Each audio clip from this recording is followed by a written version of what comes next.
Welcome to Influential Entrepreneurs, bringing you interviews with elite business leaders and experts, sharing tips and strategies for elevating your business to the next level. Here's your host, Mike Saunders. Hello and welcome to this episode of Influential Entrepreneurs. This is Mike Saunders, the Authority Positioning Coach. Today we have with us Tom Stefaniak, who's a certified financial planner and president of Pinnacle Wealth Management. Tom, welcome back to the program. Well, thank you for having me back. I'm actually looking forward to today's conversation. Yeah, me too. And I really appreciate you coming on for this interview series. And today we're talking about a really hot topic because I know that it's really interesting to people. And it's also something that people tend to put off, which is, are you ready to retire? So I bet you guys get a lot of questions surrounding this when you first start talking to people about retirement. And they typically would go right to, how much money do I need to retire? So what do you work with your clients on, and how do you help them understand the concept of how much money do I need to retire? You know, Mike, that's a great question. Hear it literally every week. Wow. Right? And people want to know the answer, but they have a really hard time challenging figuring out what that number is. Yeah. You know, is it 500,000? Is it 1 million? Is it 5 million? Really depends on your lifestyle, right? Also, what other sources of income do you have? Do you have a pension? Is the pension indexed to inflation, or is it a flat number? What about Social Security? What's your standard of living? And here, that's probably the biggest part of it. What do you do to spend money? Now, we have several clients that love to travel in the United States and love to travel around the world. So guess what? They need a bigger pile of money because they have a big travel budget that they need, because that brings them joy and excitement to see the world and see different civilizations and societies and all that stuff, which is great. We also have another set of clients that, you know, their things in retirement are new hobbies. Maybe it's pottery, maybe it's gardening. And guess what? We don't need as big of a pile of money for that because that doesn't cost as much. And other people start doing volunteer work. And again, probably not as much of a budget you need for those type of things. So understanding what your standard of living is and what you spend your money on, then we can kind of get into that. How big of a pile of money do you need to have a happy and comfortable retirement? You know, I bet you that a lot of people would think, you know, when they just are talking to you, do I have enough money to retire, or how much money do I need? And your answer should be X or Y or Z, right? It should just be, here's the answer, but it's really not a cookie cutter template for everybody because everyone's different. And like you said about lifestyle, you might just be naturally wired to be extremely frugal, and you might not need as much as the next person in retirement. And then, like you said about travel, well, that's wonderful, but you might travel domestically, you might travel internationally, or both. And so it does take that assessment and maybe some really deep probing questions. And so I would think that if someone would be talking with you, just be aware that these are not meant to distract you from the question, but to help formulate the right answer for your lifestyle. And, you know, another big part of that, how big of a pile of money, is life expectancy, right, Mike? Yeah. How long are you going to live? It's sometimes uncomfortable conversations. And, you know, how I always jokingly talk about it, what's your gene pool? You know, Yeah. What is your parents and your aunts and uncle? How long did they live? You know, personally, my mom is 94 years old. I have a whole bunch of aunts and uncles that live well into their 90s. If I'm smart, I should be living into my 90s. Maybe somebody else's gene pool, nobody lived past 75. That becomes an impact of it itself. But here's a really interesting statistic, Mike. Actually, I read this a couple of years ago, and I love this, is that let's say you have a couple, two people, but they're both age 65. Odds are one of you will live to age 90. Even though life expectancy in the United States is 78, 79, 80 years old. But if you've both made it to 65, okay, good news, you've beaten all the things that would have knocked you out, so to speak, right?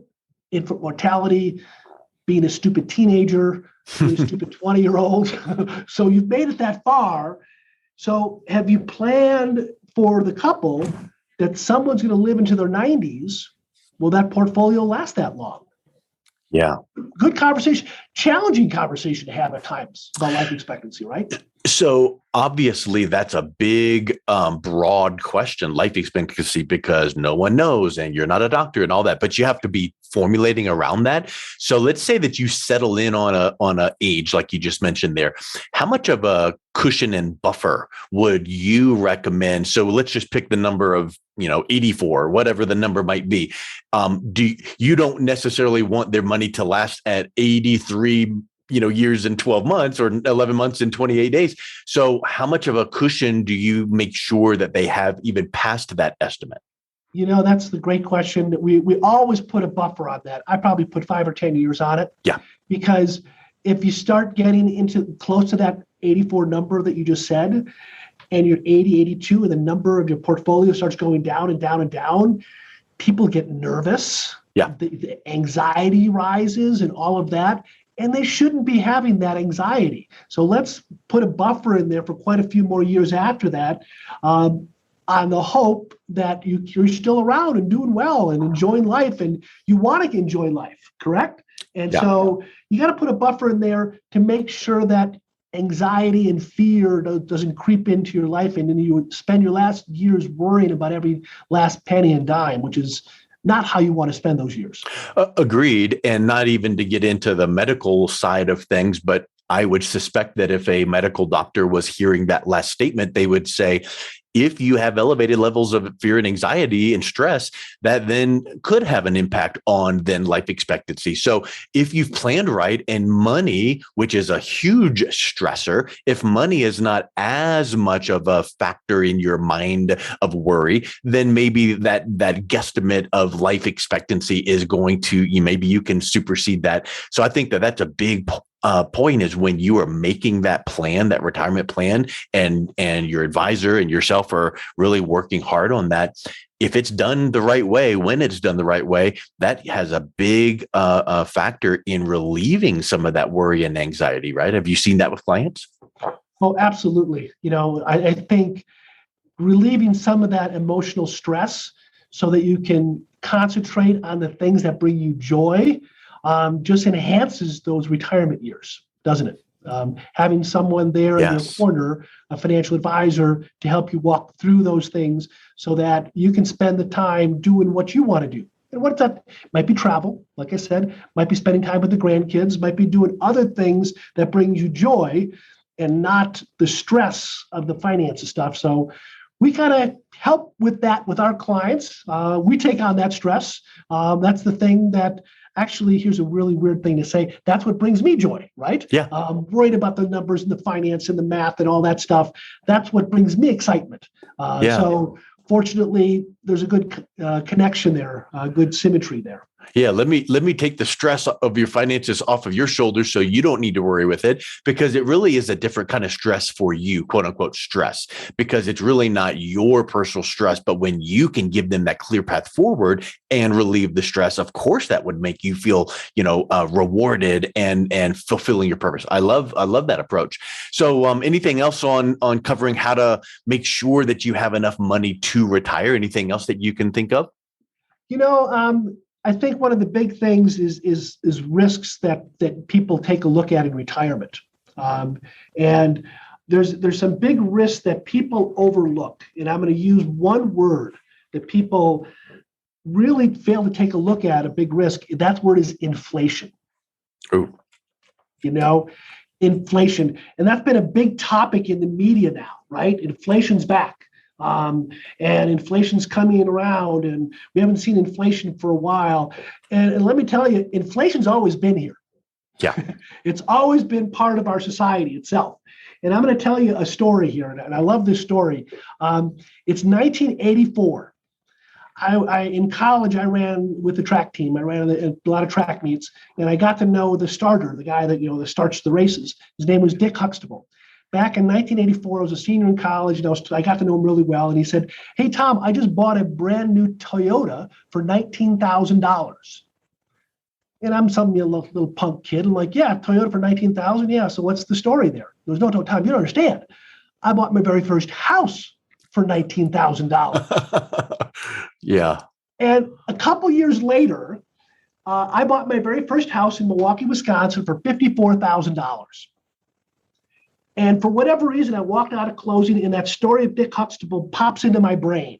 Yeah. It's like somewhere down the road, some punk kid's going to go, $54,000 car? Yeah, that's how much they cost. Who cares? Yep. And here we are. And here we are, actually. And I didn't hit that number, but we're really close. Right. My wife last year bought a Toyota Highlander for $49,000. You know, a Toyota. Yeah. Pretty much for what I bought my very first house for. And Dick Huxtable's name just comes flooding back to your mind going, wow. Exactly. That's inflation, right? Yes. Yes. And it doesn't happen instantly, right? And that's the story of inflation in retirement too. It doesn't happen right away. It happens slowly. Every year it goes up. Groceries go up a little bit more. Gasoline prices go up a little more. Utility bills go up. Your travel budget goes up a little bit more. And if you fail to take inflation into consideration, every year your standard of living goes down. And that's probably the biggest thing that people haven't been paying attention to is inflation. Yeah.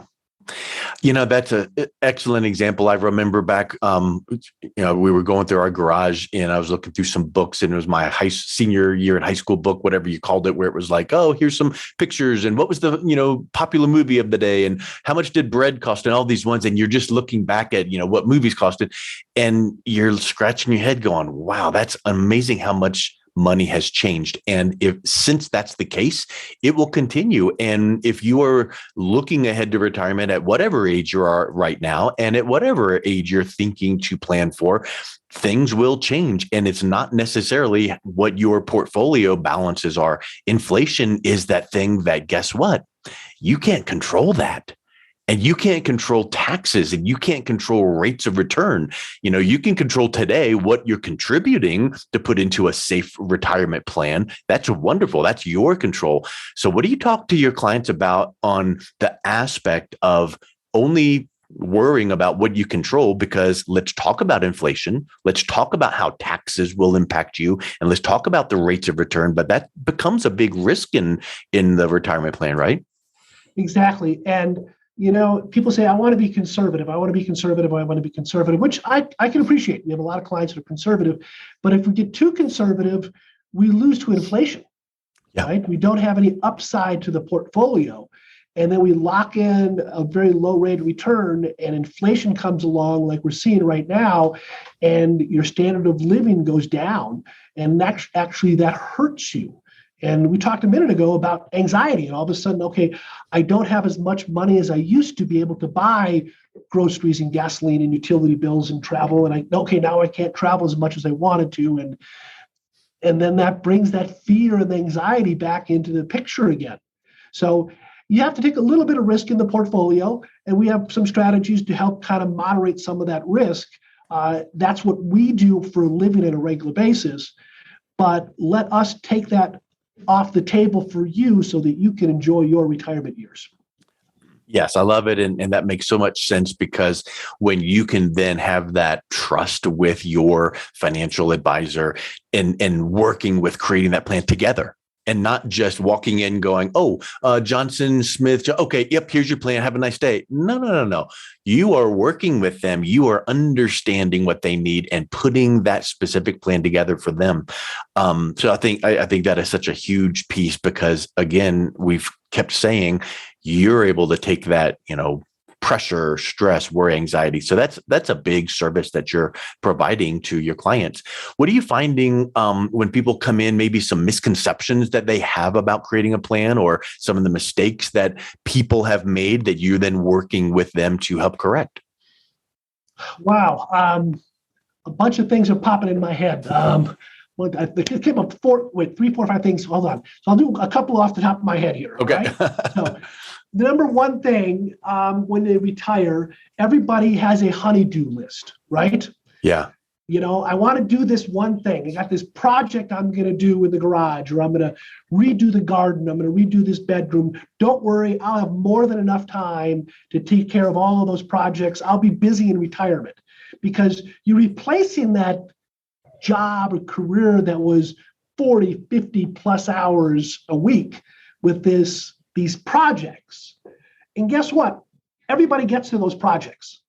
And within 6 months, all those projects are done. Yep. And then they're going to go, now what? All right, what do I do now? Yeah. So make sure that you're retiring to something, not away from something.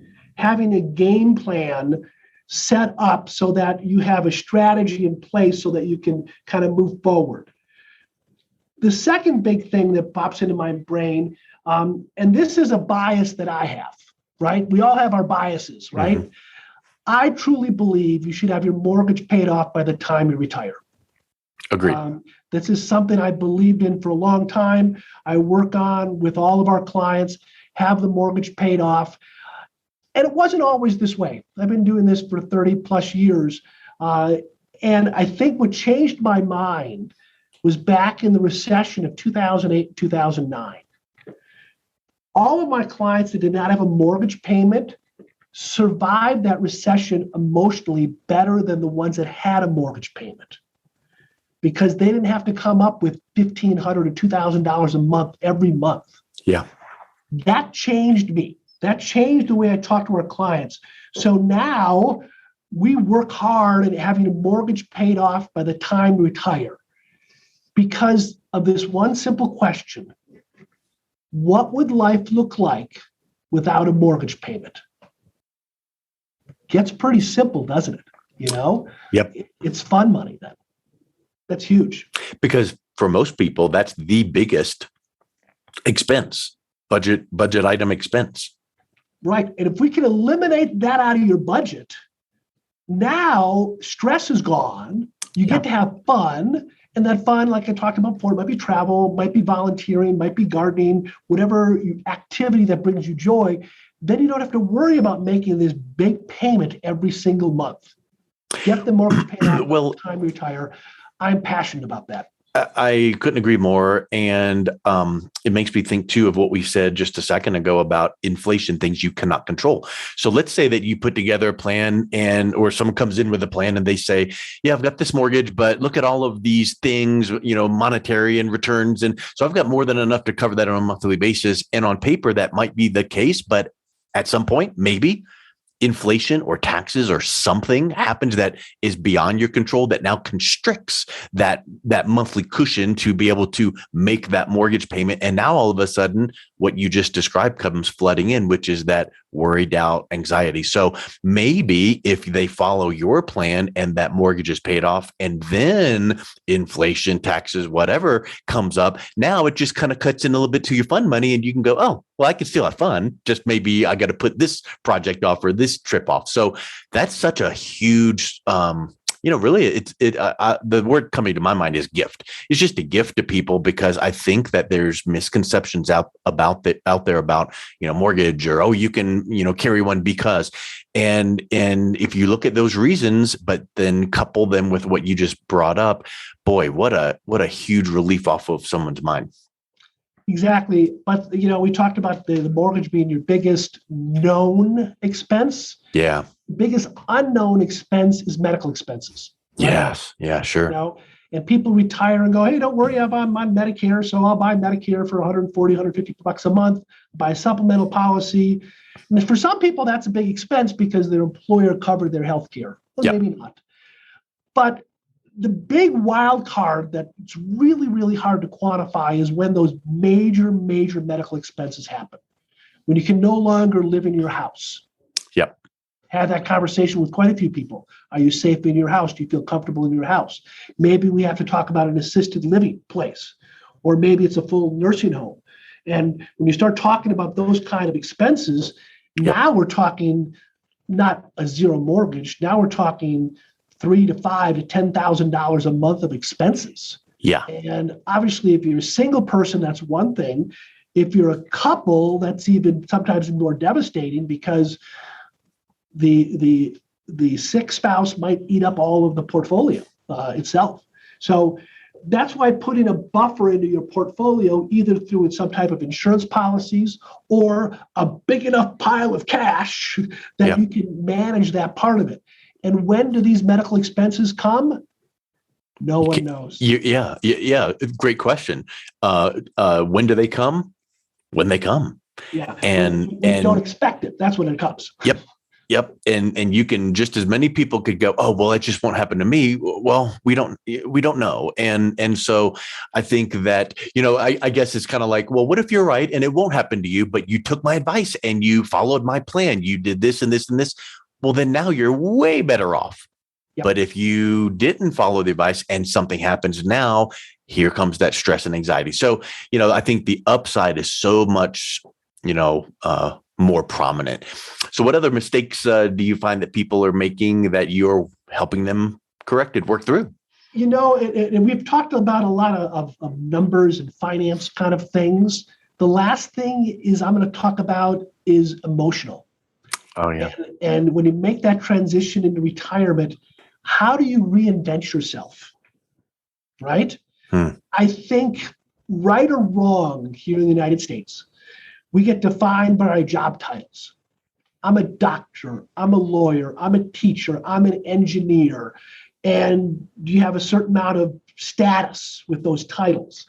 And then you retire and you don't have that title anymore, right? Yeah. And people aren't coming to you to ask those really hard questions that you know the answers to.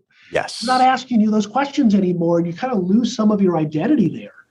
So that last biggest challenge in retirement is, how do you reinvent yourself? What are you going to look like and do for the next 20, 30, 40 years, probably as long as you worked, right? Yeah. And so what is that going to be? Is it going to be the hobbies and the volunteering we talked about? We have some clients that I always call it the encore career. They always wanted to do that one thing. They always wanted to be a realtor and sell houses, but they never had enough time and didn't have the energy to do it. But now in retirement, I have the time and the flexibility. And it's not that they're doing this because they want the income. They want to do it because it gives them value. Yep. It keeps their mind fresh. It keeps their body healthy. It keeps them engaged. So what are you going to do to reinvent yourself in retirement? What are you going to look like for the next section of your life?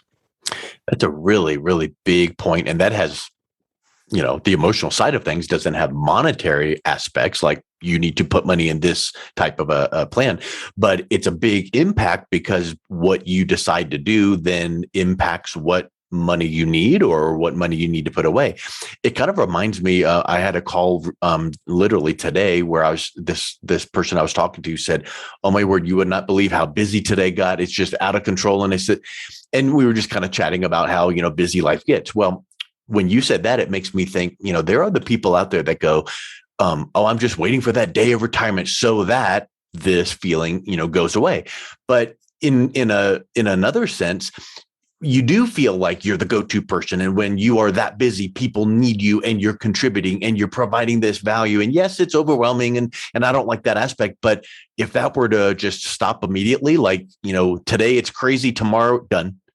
Well, then what? And to your point, that you need to plan for that, because maybe you need to say, okay, I'm taking 3 months and literally doing nothing. Okay, good. But then after that, what would that be? And I've got some friends, my dad, a couple of my dad's friends that they retired from a really demanding career, and they went back and did consulting actually to the same company that they worked for, but it was on their own time and terms. And now that feeling of, okay, no, I won't travel, 8 days a week. And no, I won't work 28 hours a day, but yet I will still stay in the business and use my mind. So that's a really big point.